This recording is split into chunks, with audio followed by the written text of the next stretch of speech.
నేను ఇక్కడ మళ్ళీ రాజకీయంగా ఇప్పుడు నిలబడేగా, ఇది లాస్ట్ 5 ఏళ్ళు నాకు. మీకు మంచిగా సేవ చేస్తా, అన్ని రకాల కూడా ఇప్పటికే చేసిన. మా సీఎం కేసీఆర్ గారి ఆశీర్వాదంతో అన్న జగదీష్ అన్న, నేను లాస్ట్ 4.5 years 5 yearsలో మంత్రి ఉన్నా. మంత్రి ఉన్నప్పుడు 2 ఏళ్ళు కరోనా వచ్చిందన్న, 2 ఏళ్ళు కరోనా వచ్చింది. మిగతా 2.5 సంవత్సరాలన్నా నాది 6,38,000 ఓట్లు. తెలంగాణలో 3 కార్పొరేషన్లు 7 మున్సిపాలిటీలు ఉన్న ఏకైక తెలంగాణ నియోజకవర్గం మేడ్చల్ నియోజకవర్గం. ఎక్కడ 10 మున్సిపాలిటీలు లేవు, ఎక్కడ కూడా మన మేడ్చల్కే ఉన్నాయి. నేను మంత్రి అయినాక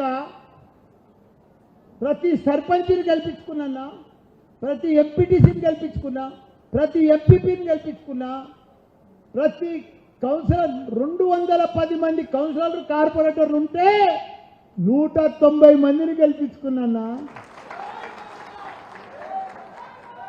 ఇవన్నీ కూడా నేను మంత్రి కాగానే నాకు అన్ని ఎలక్షన్స్ వచ్చిన ఏడాది దాకా ప్రతి ఎలక్షన్ గెలుపు మనదే అన్న.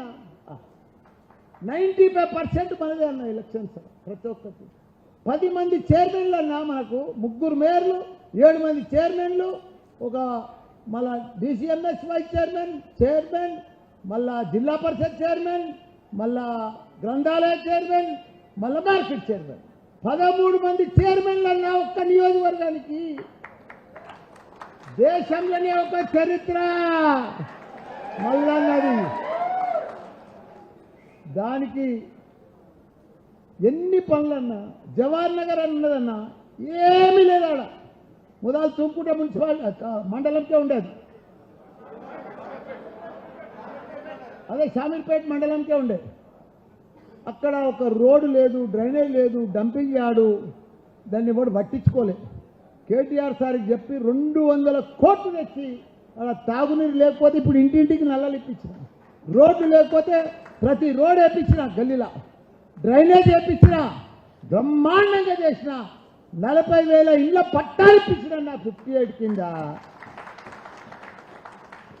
ప్రతి మున్సిపాలిటీని కూడా అద్భుతంగా తీర్చిదిద్దినామని.